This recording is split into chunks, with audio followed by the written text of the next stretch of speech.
Welcome to IFAB Online. Bonjour, amis fundraiser. Bienvenue à IFAB Online. 大家欢迎到 IFAB Online.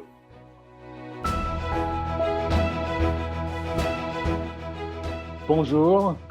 Donc, bienvenue à IFAB Online, International Fundraising Across Border Online Conference.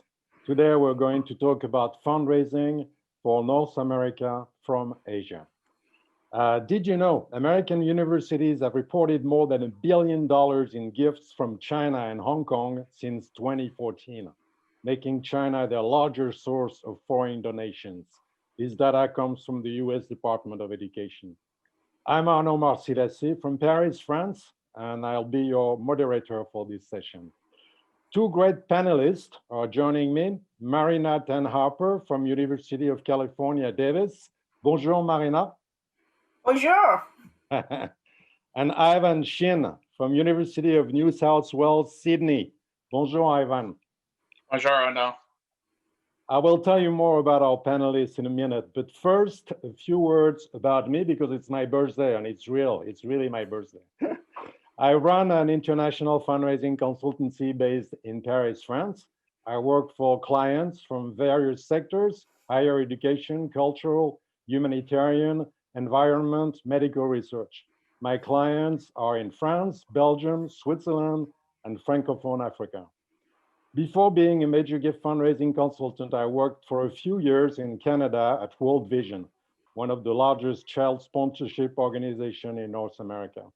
My company, IFAB Group, is part of a great international network of consultancies called Breakly.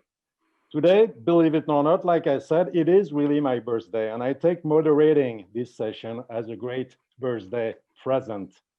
This concept of bringing together experts from various backgrounds, cultures, and countries is a great idea. And thank you to Chapel in New York for that. It's been a real pleasure to prepare this session with Marina and Ivan. A few words about our panelists before I pass the floor to them. Expert fundraiser Marina Tan Harper has a foot in each region, the founding director of Singapore's Nanyang Tech University, and now a senior director of international development at the University of California, Davis. Marina knows the cultural differences and how to reach and engage the Asian donor from a US perspective. Marina has raised millions of dollars from all over the world, including Asia. She's presently running a $2 billion campaign at University of California, Davis. Marina is joined by Ivan Shin, who has worked extensively throughout Australia and the US. He has led the University of New South Wales international fundraising team in Australia and Hong Kong, as well as being director of development in different universities in the US. Ivan knows how to make the most of the US-Asia connection and will explain how to overcome any cultural pitfalls. So we have some PowerPoint presentations from our panelists, and I will share the presentation right now and pass the floor to Marina. So in this my opening slide, I want to frame the context to let you know what is happening in the system that I'm working in at UC Davis, University of California, Davis. I came to Davis in 4.5 years ago, and that's when we started our international fundraising. Davis has, of course, fundraised since the late 70s, but this is the first time that the university has actually tapped onto its international constituents. So I am working on alumni, parents. UC Davis expats means they are Americans, our alumni, who have found a career and living outside of the US, a lot in Asia after the Great Recession. Friends, anybody who's also collaborating with us. So these are the constituents that I go down to meet most of the time. Our geographic reach is in North Asia, as you can see here: Japan, South Korea, China, Hong Kong, Taiwan. And then in Southeast Asia, Thailand, Philippines, Indonesia, Singapore, and Malaysia. I was about to start up in India, South Asia, when COVID hit. So, but I do already meet a lot of Indian parents who are expats in Southeast Asia. So I'm in touch with sort of the Indian population there. I have another colleague who works in Latin America, the countries in Latin America, and that's we started that slightly later, about 2 years ago. In the pre-COVID days, my role is to really make in-person visits myself, and then I bring leadership on. So I travel about 4 times a year, usually about a month. When I go outside, I'm out for a month. I also ride on faculty visits. So when my faculty is going on their own collaboration projects or doing things outside, I ride on it by asking them to make the visit on my behalf with certain alumni that I want to move the relationship forward when they're there. So it costs me nothing, because their airfare is paid by their department and everything. So those are called facilitated faculty visits. So these consist largely of one-to-one meetups. Sometimes I have committees down on the ground working on certain project to raise a small sum of money for a certain area, certain project. So I go there for committee meetings too. Usually I like to do just a one-table lunch or dinner, so that not to divert the attention too far, because these are fundraising conversations. When my chancellor and my vice chancellor goes there, he would host things like private dinners, 3 to 5 tables, still quite intimate. It's not a big, you all come kind of alumni event. So these are selected by invitation kind of alumni. Basically, these are cultivation and stewardship thank you dinners. Campus visits, when we're there, we'd like to invite people to come on campus, to come back to campus for campus visits, to see the place, how it has changed, and then we just use emails to keep in touch on and off. The team is not big. It's just myself and my colleague who does also frontline fundraising in Latin America. And we have one support staff in our small developing unit. I tap on a lot of resources that are inside university development, what we call the central office, or in the schools and units. So I think of the best ways to use other people's resources to do my work, right? Or they can also ride on me when I go down and I talk on their behalf and bring their materials down to interest people. So it's really a matchmaker's kind of job. Now, during COVID, all this is gone, of course. Everything is virtual, as you know. You guys are probably in the same shoes as I am. Now, what happens post-COVID? We are already anticipating that post-COVID, there's going to be hybrid scenarios. I learned so much during COVID because we were forced to do things virtually. The technology is already here, but we didn't know. And we just kept doing it the old way. But I think now there'll be lots of opportunities for multi-channel strategies. Multi-channels means you don't just use one thing, which is in the past, the visits, the in-person. I think there's a lot of chances to use virtual combined with some, it's just like in Phonathon, direct mail, no? You use multi-channel marketing.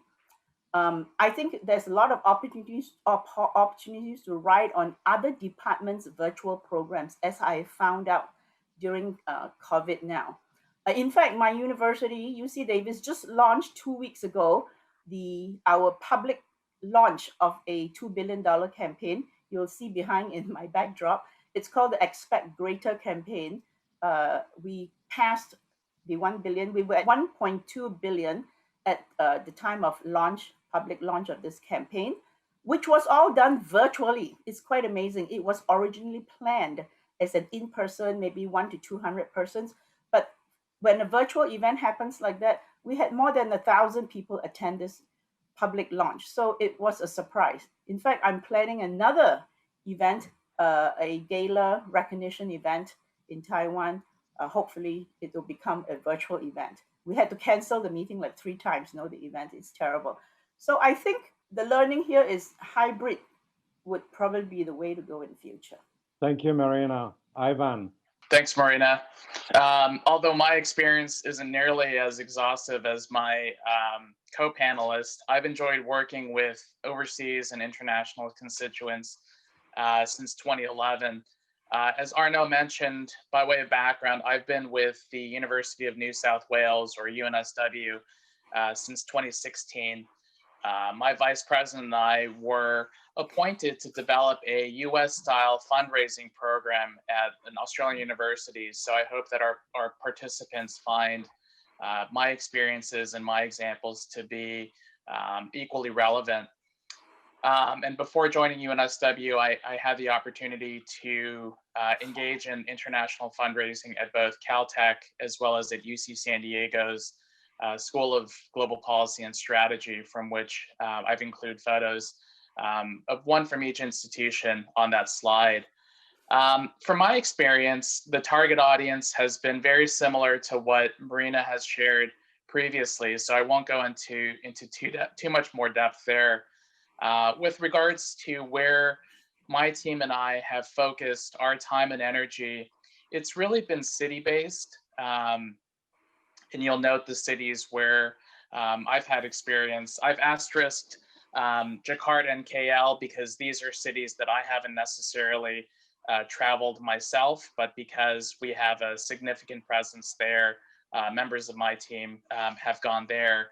And Sydney, of course, where I live, is not in Asia. However, happy to draw from examples because of interest or questions that Arnaud may have. Pre-COVID, as with Marina, nearly all of our activities were in person. The sentiment with Asian constituents, of course, being that FaceTime, and I don't mean the Apple app, is incredibly important.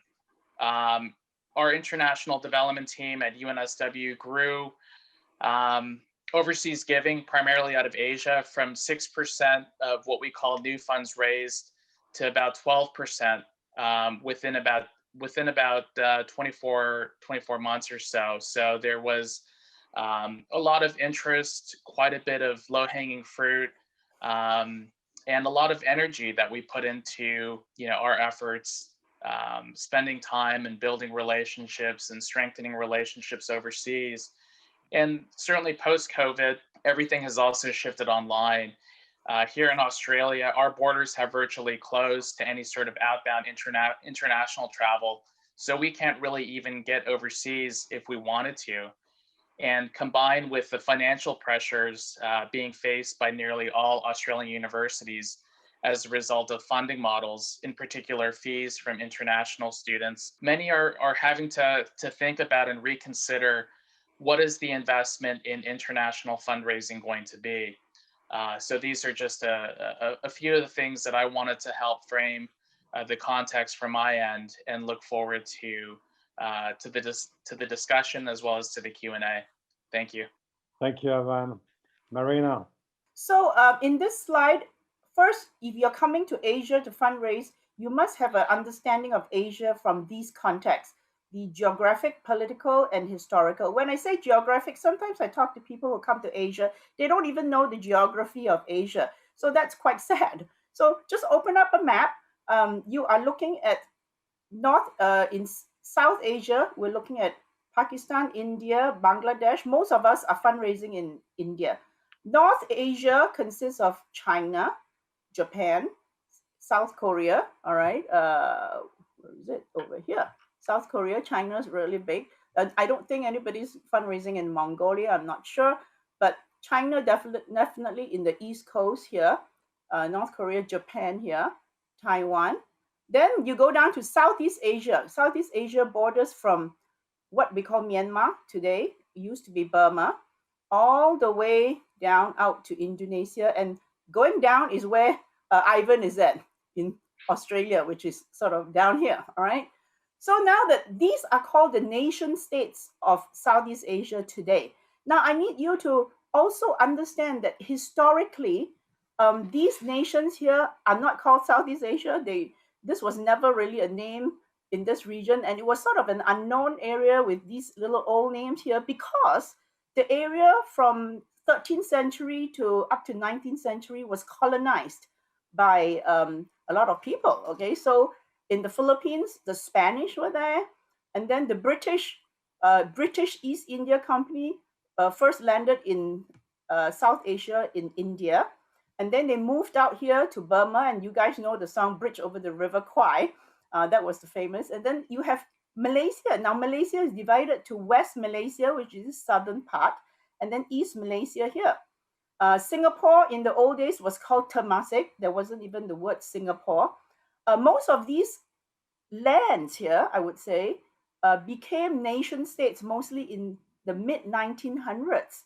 So before that, they were all colonized. Then you look at the French only also, I must right. say. Yes, the French East India Company was founded by Jean-Baptiste Colbert, and they were in India also. Everybody went to India because there were a lot of resources from cotton to everything. Okay, they were very heavy in Vietnam, Laos, and Cambodia, the French. So you would find that some of the people that you're fundraising for, especially people of wealth, they would have French characteristics. They might even speak French, right? So you must know the history, because everything comes from history. You and I come from history, right? There's nothing in the world that has no history. So knowing a little bit of a history, when you speak to people there, you then begin to roll in quite nicely. The Dutch was in what is today called Indonesia.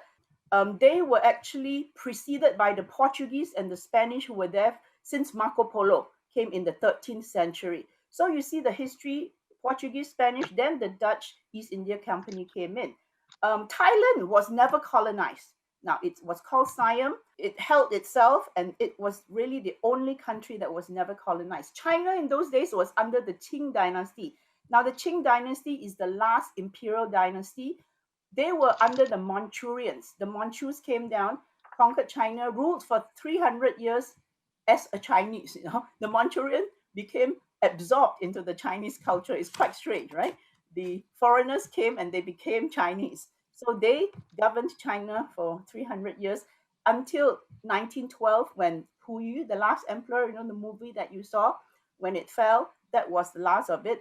And that was when all that big fighting happened until 1949, when the CCP, the Communist Chinese Party, came in, Mao Zedong, all right, and declared it a nation state, the People's Republic of China. And before that, of course, Taiwan already gone. You should also know, if you're fundraising in China, that Chinese are very sensitive to this 100 years of humiliation that really started from 1839 with the first Opium War.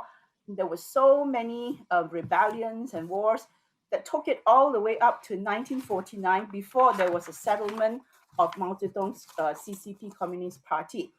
Now, you should also be aware of the political issues that are very hot in Asia right now, because these topics are being talked about every day. And you need to be sensitive who is on what side. The South China Sea is a big political hotbed right now. South China Sea is right here, and everybody is claiming a right to the sea. China, Vietnam, Philippines, Indonesia, East and West Malaysia, Brunei, everybody says it's their waters. Anything under the waters are mine. Now, including UK and US is also have a presence there, because they also want to police that area and make sure that it's for free to use, The Korean Peninsula, you've already heard in the news, is a big hot topic between North Korea and South Korea. The Korean War has never ended in some ways. Taiwan, of course, is the hottest issue right now. So all these four things could cause nations to go to war. So you should be aware of these things as you come to fundraise in Asia, right? Asia is not homogeneous, because I find that a lot of my colleagues in America, oh, they're Asians. Let's go to Asia. Now, for goodness sake, Asians are all not homogeneous. Asia, the word Asian, and even Chinese themselves, there is so much diversity amongst them, as you can see from these nations and how they emerge from the colonies. If you read the history, they have tremendous differences because they were underscored by different cultures who colonized them. So when they eventually became nation states, what you see here, they are totally different when it's localized, right? Explicit diversity, one you'd be aware that spoken, written language, you have to look at, even like in Thailand, they use Sanskrit. This tells you already, if they use Sanskrit, they have a Hindu past. There is a Hinduism underscoring in their culture, Hindu influence. The food. Now, we talk about food, even McDonald's, when you buy it in US and when you buy McDonald's in Singapore, they have different menus. In Singapore, the McDonald's they're allowed to have a rendang burger. Rendang is Malay sauce, okay, a sauce that is Malaysian or Peranakan, and you can't find any rendang burgers in the rest of the world. But McDonald's is clever enough to be aware of the explicit diversity in that country. And when they sell, so as you fundraise, as you take your principles from America down to the ground in all these different nation states, guess what? You have to do the McDonald's style, right? You have to mutate your little things to fit in to the flavors of the locality. The McDonald's does it in France too. They have the Parisian burger.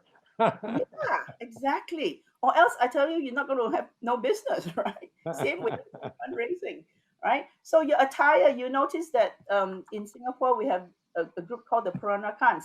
They wear a Chinese top and a sarong at the bottom. So they have themselves mutated. You know, the Chinese keep their top Chinese, but the bottom is a Malaysian style of wearing they wear a sarong, which is a wrap around. And of course, it's because it's hot too. Greetings in Thailand.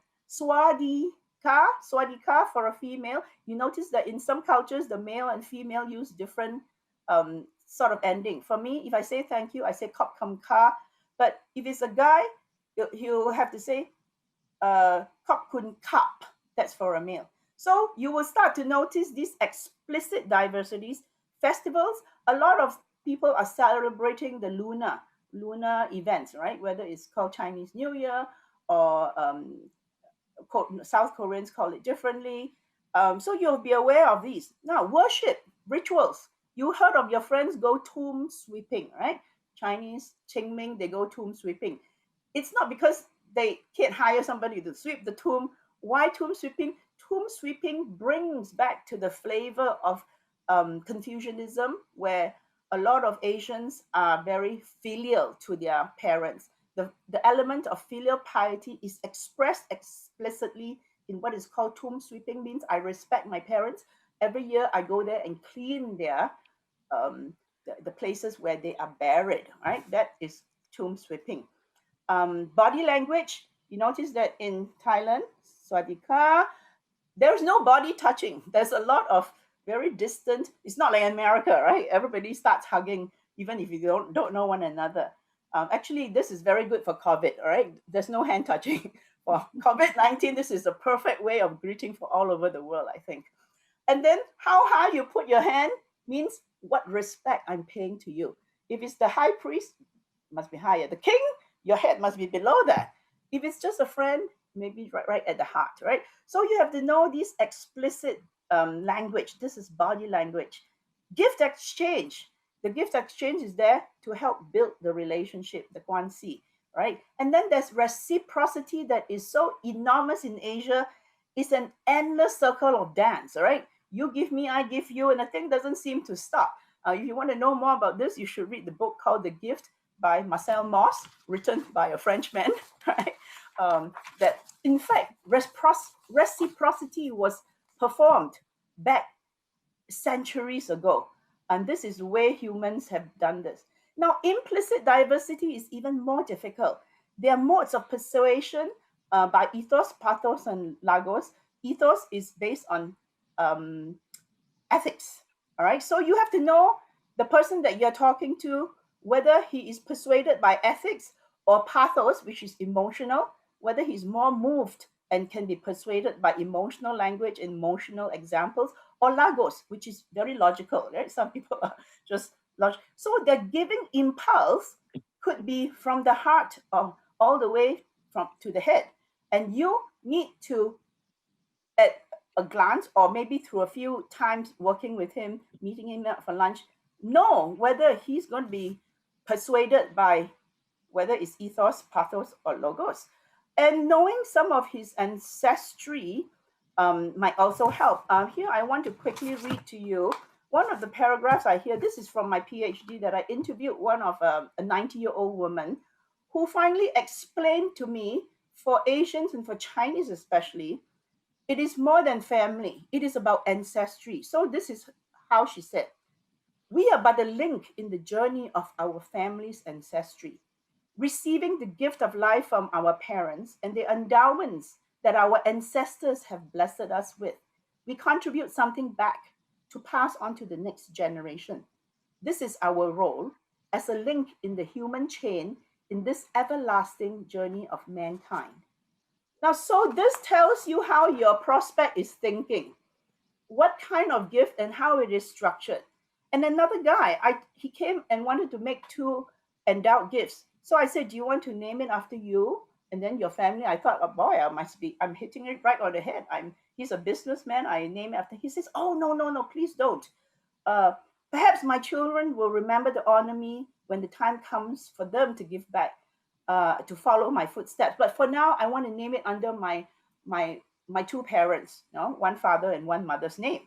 Um, they will follow my footsteps in philanthropy and associate themselves with the good people in the ancestral line that came before them. You notice how important it was for these two people to be part of the ancestry. Not, don't even talk about family. It is really, they're seeing themselves as doing something for the ancestry, and then through that, they are recognized. So it is a very collective way. The collectivism is showing up. But this is the implicit part that is really quite hard to see until you work with him and you're talking about this.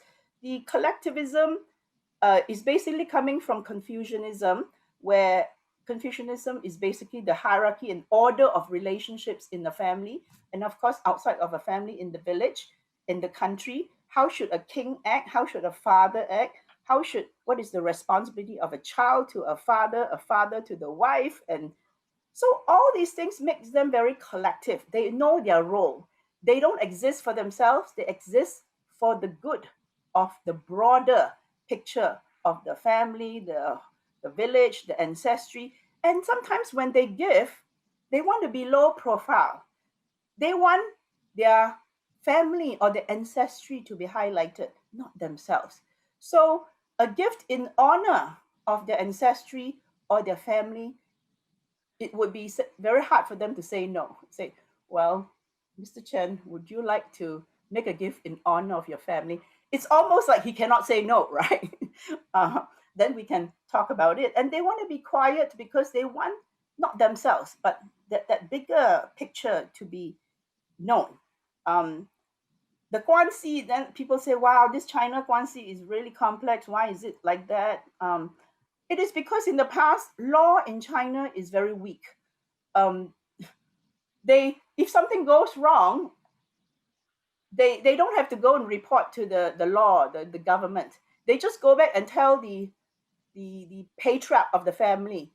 And boy, that family name will be all dropped down, right? So nobody dares to perform any crime because it will bring shame and dishonor to the family. And because they associate with their family and their ancestry, nobody dares to spoil that thing because you are part of this whole big structure called the ancestry.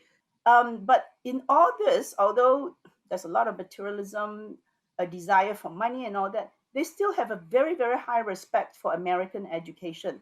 Must remember the early days when China was asked to pay indemnity to a lot of Western nations. America returned the money in 1900 something, and used that money to form the Tsinghua Preparatory School to give scholarships for Chinese studying in America.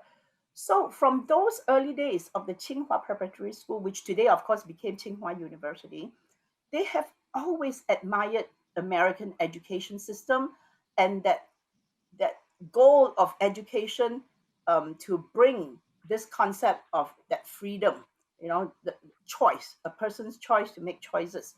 All right, so these are some just general guidelines when you operate in Asia. There are 4 traits, really. The universal traits, I've explained a lot of these: family, ancestry, filial piety, top-down respect for the seniors, virtues, values. Location-specific, that means when that Chinese person got into Singapore or Indonesia, they have to follow the social norms of that location. If, let's say, my grandparents came down and migrated, and they want to assimilate. To assimilate, they need to listen to the social norms. If you landed in Malaysia, you'll be bound by Muslim culture, which is how the Peranakans came up with that different, sort of a mutated culture. The religious traditions of that culture in Thailand, doesn't matter what, whether you're Chinese, Indian, if you choose to migrate to Thailand, probably you'll be no, you will know how to give to temples. There are temples in Thailand, very important. You drive around the streets in Thailand, you see little places, small temple, medium temples, and companies also put a little corner to honor the spirits of that area. Evolution of your own language, festivals, and rituals will start to mutate as you begin to live in these locations that you choose to migrate to. Now, of course, today then there's this global thing, right? Transnational. Now, a lot of people, you don't even know which country they're from. They carry so many passports, and then they live 3 years in China, 3 months in China a year, 4 months in Singapore, 3 months in China, and then the rest of the time they are in US. So they will start to begin to have loyalties to these 4 countries, because each partner come from different countries, their children go to school in different countries, and then you have these mobile tablets and screen social media. After a while, you look at social media, you become global because you're listening and feeling the problems of different countries. So this global thing is now layering in. In the past, only universal and specific. Now, so you need to know where on the continuum is your prospect. How do you talk to your prospect? I can't give you the exact guidelines because now everybody is so mixed mash already, right? So are you talking to somebody who's got a lot of global and a little bit specific and some universal, which is occupying less than the whole thing? So if you're talking to someone very global, you need to know what to do, right? So the way you structure a gift, you cannot say, oh, only must benefit here, right? Because he's thinking globally, right? Now, if you're looking to somebody who is very location specific, right? A little bit of universal because these are his roots coming maybe from China, his grandparents still retain some of the roots, but he's probably can't even stand all this global stuff. Then talk about a gift that will benefit the location he comes from, all right? Because he's very location specific. Now, this guy has got a lot of historical family traditions that he wants to keep. He has to do some social norms and be part of the locals, and then a little bit global, you know. So you see how when you discuss your language, your structure of the gift, and what you ask him to support is all looking at where he sits. So although I've told you all about these cultural elements, they are just the cream on the cake in international fundraising. That is not the whole basis how you do international fundraising. In fact, the cake, and I put this IFB online pointing here, the cake is more important. More critical to the cultural is the principles of fundraising and best practices. And this is what we do even without international. In all fundraising, we need to have a business case, okay, or for this one. If you want to go international, you need to know why you're going international, not just because, oh, the other people are doing international, I'm also doing international. There are also a lot of strategic considerations, the timing of jumping in. What does it take? You need to know. Is your institution committed to it? Any risk assessments? What is the ROI that your boss is looking for? Okay. And you need to manage expectations because it's not like you jump in this month and next month the gifts start pouring in. All right. The academic leadership and faculty are they ready? Because you're not doing this on your own. You're doing this together with their programs out there. Okay, you have to build the foundation and the operations infrastructure, resources. You have to understand the cross-border legalities. Bringing money into the US or even UK from Asia is not easy, all right? Because you're crossing borders in all these legal things. The economic, social, political ecosystems out there in your university, the heat map, you need to know where your alumni are. Okay? Are they here, there? If you got no alumni, don't go there, all right? No parents, no alumni, just push it away. go to where your alumni and parents are. Okay, your database, is it in the state of readiness or not? If you've got no names, where are you going to go, right? The identification, qualification, engagement, cultivation, solicitation process, gift closing. Hopefully, your university has already all these lined up um, in your regular fundraising. And Ivan is going to now give you all these best things in principles of fundraising here. Ivan. Thanks, Marina. It's a really hard act to follow. I feel like I've just watched an episode of the History Channel or National Geographic. You did an excellent job. So as Marina noted, I'll talk a little bit about the cake, which is kind of the operational and the considerations as it relates to international fundraising. The first bullet point, I've specifically called it or referenced it as international advancement, because I feel like the most successful international fundraising programs also have an equally strong commitment to alumni relations and engagement. I think that the two go hand in hand and are critical for both to be successful. But some questions to ask as it relates to whether or not to initiate an international advancement or an international fundraising program is now the right time? And in this period where we're still trying to figure out what the implications of COVID are, it may not be the right time. So you may be best off pausing for now, doing a bit more planning, as Marina noted, preparing yourselves, preparing your campus, preparing your database, preparing faculty colleagues, school colleagues for what you intend to embark on. Another question is, what does it take? What is the investment involved to build a program from scratch? And starting a program is not an insignificant amount of time and resources. I think that, you're talking about 3 or 4 trips a year at 1 to 2 weeks at a time. It gets expensive very quickly. And does your institution have the ability to commit to this to a number of years? Because I feel as if you risk doing more damage than good if you kick off a program that only exists for 2 to 3 years until it's retrenched, and you have upset or disappointed or even angry major and principal gift donors and prospects who were led to believe that there was an institutional commitment that turned out to be a little bit less strong than they were led to believe. Another question is, where should colleagues be based? And I think we could probably spend an entire session on this. Should they be based in country? Is there an overseas campus there?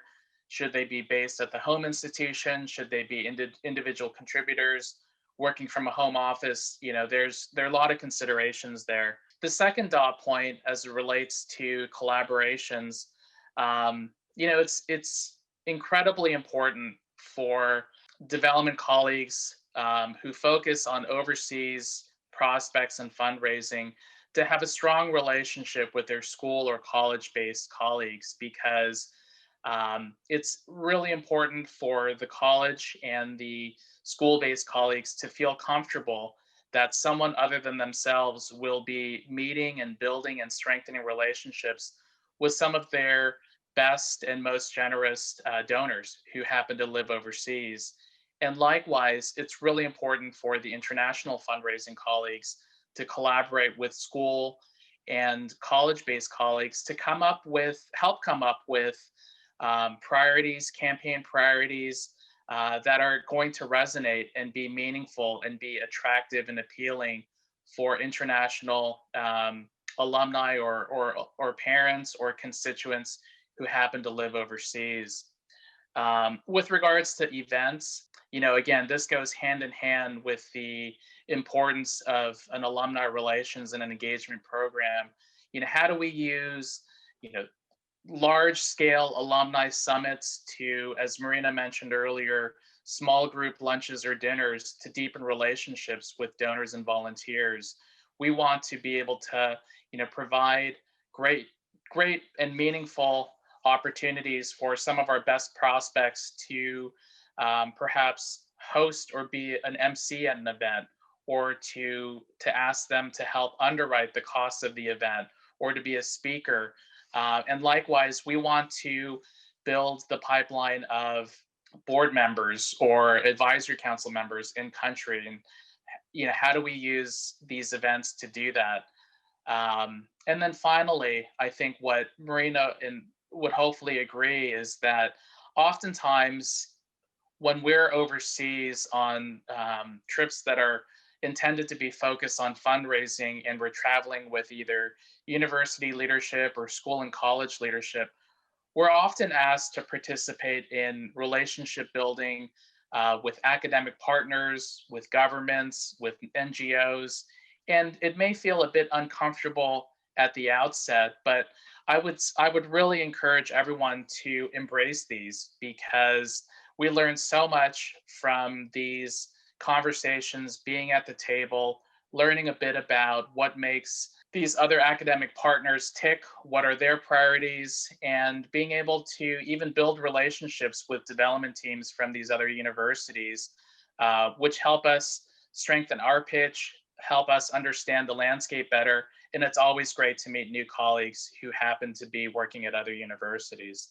But just like Marina said, where the structure and the operational issues may be the cake, the details and the nuances matter a lot. As Marina alluded to, status matters, and it matters a lot.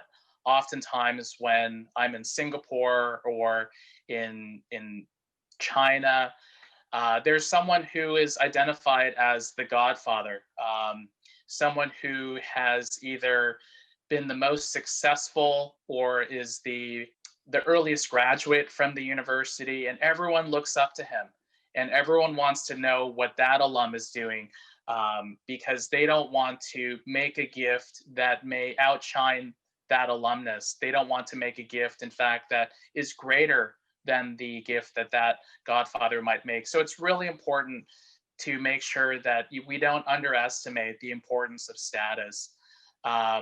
We want to pack plenty of gifts, as Marina noted, in terms of gift exchange and business cards. I remember there was one time I was traveling with a delegation from Caltech, and one of my counterparts from the other university asked me, what is your role? And I used the Google Translate app and told her that my role was the gift donkey. I was the one that was responsible for bringing, all of our gifts and receiving theirs. And I think that moment of levity really just helped break the ice between the two of us, and it helped us inadvertently deepen our relationship to get stuff done on that trip and on the future trip. And, it sounds pretty crazy, but not having enough business cards or giving a business card improperly, it can really inadvertently create some challenges. I remember one instance with my boss. We were meeting with an alumnus in Beijing, and unfortunately, he had just run out of business cards at an alumni event the evening before. And even though he was the senior person in the room, the alumnus was so put off by the fact that my boss didn't have a business card to give him that he wouldn't even look at him, and was speaking with me, who was the junior guy in the room. And so since then, my boss, packs just a box of business cards so that he won't run out. And I always just, have to remind him, remember that time, and he gets it now. The next point is really, it's about family, and Marina did an excellent job covering this, in that, it's a great sign when a prospect or a donor wants us to be introduced to members of their family.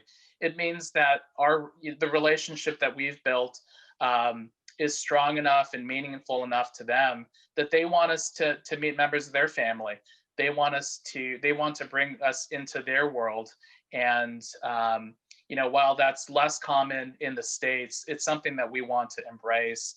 And to that end, oftentimes we're invited on social activities in a way that doesn't happen in the US, whether it be a hike, whether it be a river cruise, whether it be, spending the afternoon or the entire day on a weekend. It's just a wonderful opportunity, and one that we should always be, that I would encourage you to graciously receive, because not only will you learn more about the culture, more about the city that you're visiting, but you'll also see another side of the prospect or the donor that you wouldn't ordinarily get or get to have meeting them in their office. And finally, to the point that we've made earlier with regards to status and with regards to university leadership who we may be traveling with, oftentimes, even though our responsibility is to help build the relationship, there is an expectation that they want to meet the boss. They want to meet your boss. They want to meet your boss's boss. They want to meet your boss's boss's boss, and it goes up as far as it can go.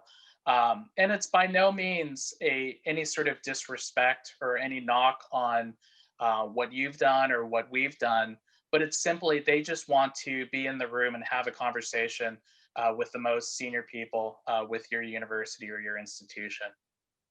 Thanks, Erna. Thank you very much, Ivan. Okay, so now we'll have a little discussion about these points that you made. It was really interesting. I've really learned a lot.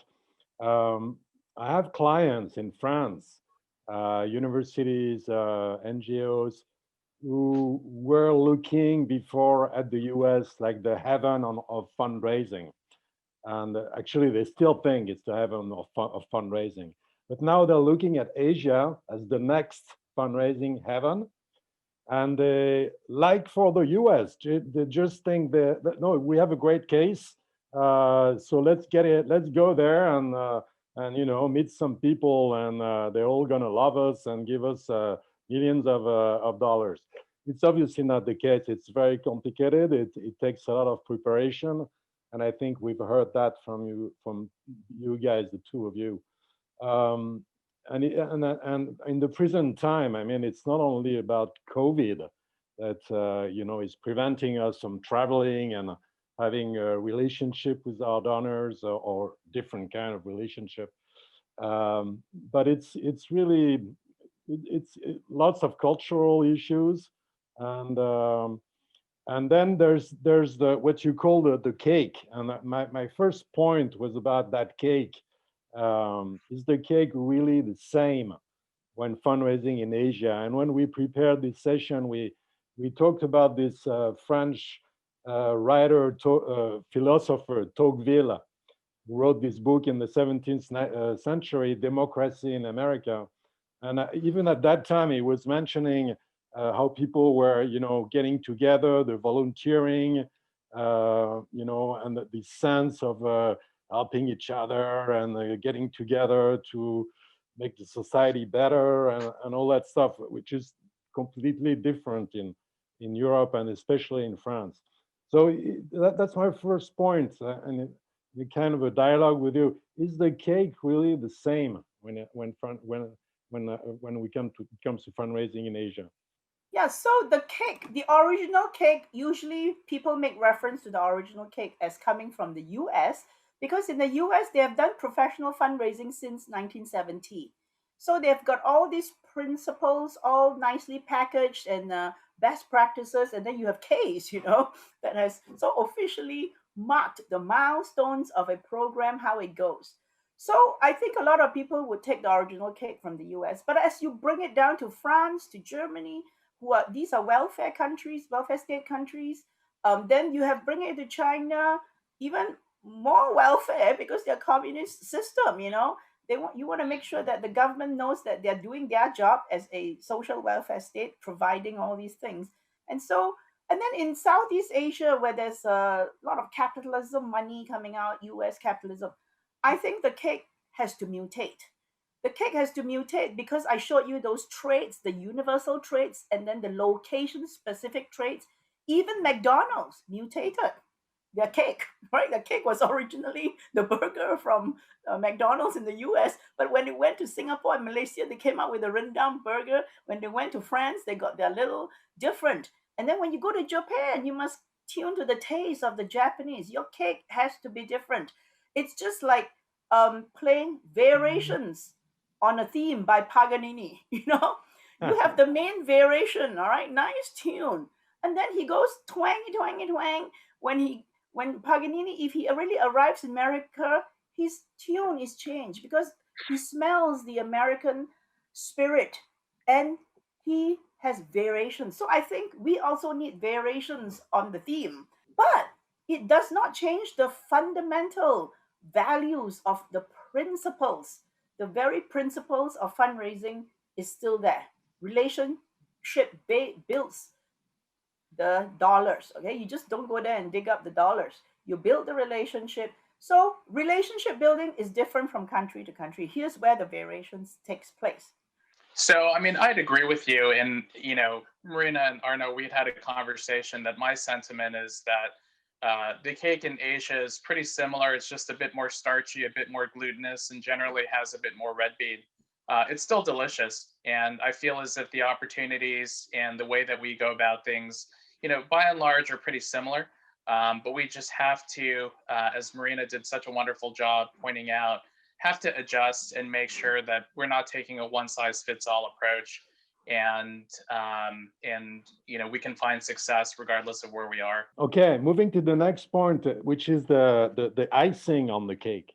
And we talked about that, and the cultural side of it, fundraising in Asia, the geographical, and things like you can't talk about China as a whole. There are different regions and cultures within China. And Ivan, you talked also about having your colleagues on site. Maybe you need Chinese team in China to develop your campaign. So about the icing. How important is it in making your fundraising successful when you try to raise funds in Asia? The icing really comes from that slide that I have about the continuum. Remember the continuum of the universal traits, the location specific, and the global. Very dangerous with Chinese these days. Even these Chinese who are coming from China itself, the slice of global might be so wide, and their slice of universal could be very small because of the cultural revolution. It really took out a lot of the Confucianism in the younger generation. A lot of the younger generation who were born, in 1950s, 60s, especially, have no memory of Confucianism.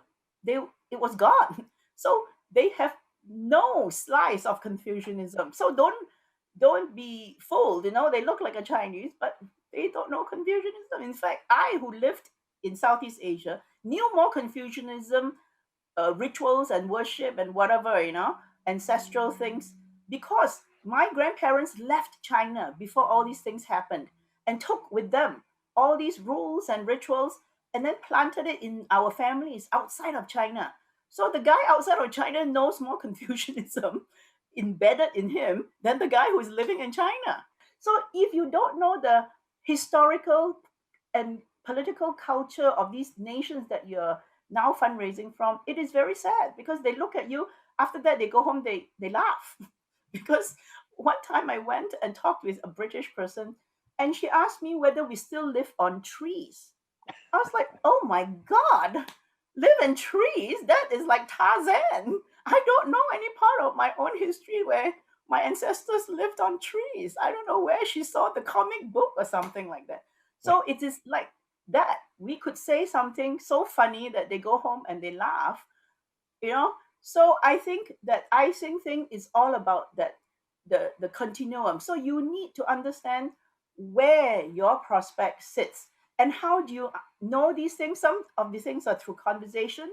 Like Ivan said, he was invited to go to the family's party. When you go for the family's party, you will notice how they celebrate, whether they're celebrating the Western style or the very traditional style, must eat that long noodles for longevity, and then the cake for, good relationships in the family.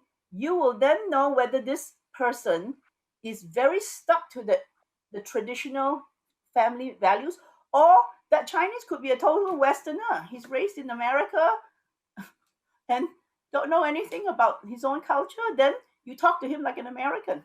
Thank you. We're coming to the end of this great session. As a conclusion, and you know, we have all these fundraisers listening to us and trying, you know, to figure out what their international campaign could be. Any top tips or takeaway we could give them as a conclusion? For example, when we discussed before, I've heard from you, Marina, that this concept of moves management is so important in the US in terms of in fundraising. And but what I'm hearing too, that it's in Asia, it's really fundraising first, and you know, getting to in touch with people and getting to know them and taking your time, and obviously the COVID it comes in the way. But any top tips, takeaway we could give to our friends fundraisers that are listening to us in the conclusion? So I'll go first and then turn it over to Marina for the final word. I mean, I think, you know, very simply, just do whatever Marina says, I'm going to do. So I think that's a good starting point. But I think the second point is sort of the point that Marina was making earlier with regards to one of our colleagues who was visiting with alumni over almost a decade and hadn't yet gotten to the solicitation point. I feel like, you know, there's a balance. I feel like we want to spend the time to properly build a relationship with prospective or current supporters, while at the same time letting them know that our role, our responsibility is to raise money for a university that either they went to, their child attends, or they have an interest in, so that that's always out there. And so we can always have a point for these meetings, as opposed to having, you know, meeting after meeting after meeting that are nice meetings and we share a lot in common, but we don't get to the point of asking for their financial support. Yeah, that is true. In the why the American fundraising is so effective and the efficacy is so high is because of what Ivan just said. In America, we fundraisers have metrics. We work based on metrics, and after a certain time, if you're going to see a person and you still not getting back the dollars, you have to justify, or else you have to sunset your prospect. Sunsetting of a prospect. It's not like you do it forever. Now, this person at Cornell who did it for 9 years, there must be a reason that they are smelling numbers in the 9-figure or 8-figure gifts. 9-figure and 8-figure gifts lives by a little house on its own, all right? So they are playing the long game here. It's a very, very long game. They might be looking at a few things, you know, a planned gift, a cash gift, and a collaboration because of the hospitality. They are hotel owners, and so their game is very, very long, playing a long game. The other thing is that lady probably comes once a year, but in between, there is this thing what I call omnipresence engagement. Omnipresent engagement means you don't have to be there, but you have to be like the God, you know, you have to be omnipresent.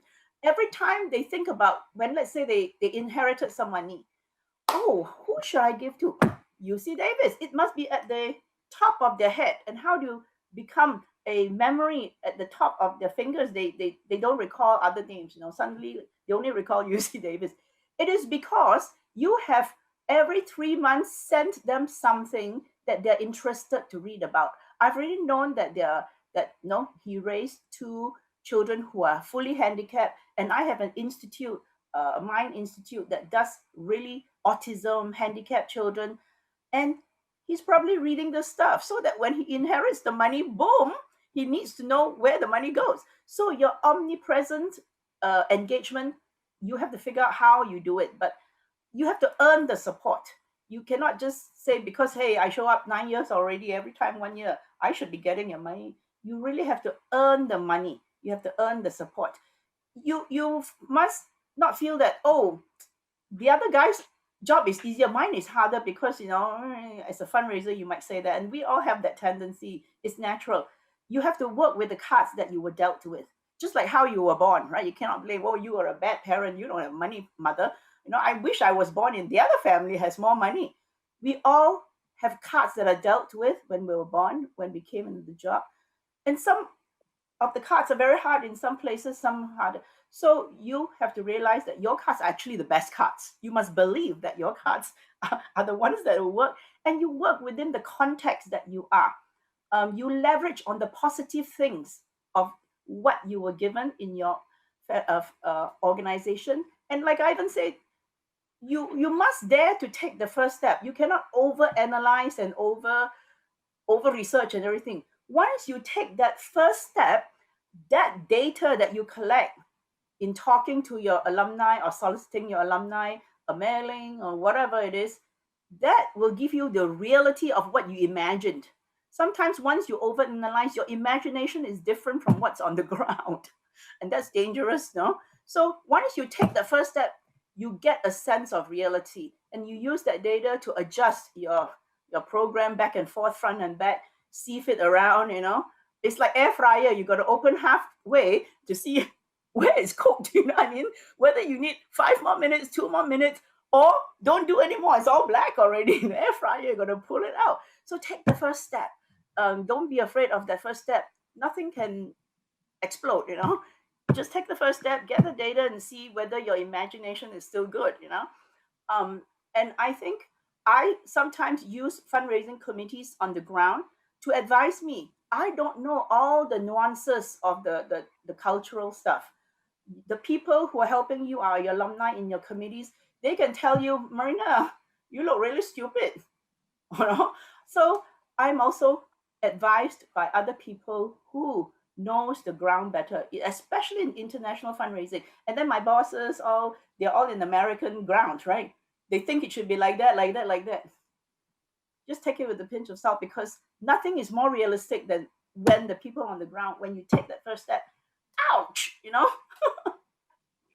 Thank you so much, Marina. I think it's the end of this session. It was really great. Thank you, Ivan. Thank you, Fundraiser, for joining us, and goodbye and au revoir.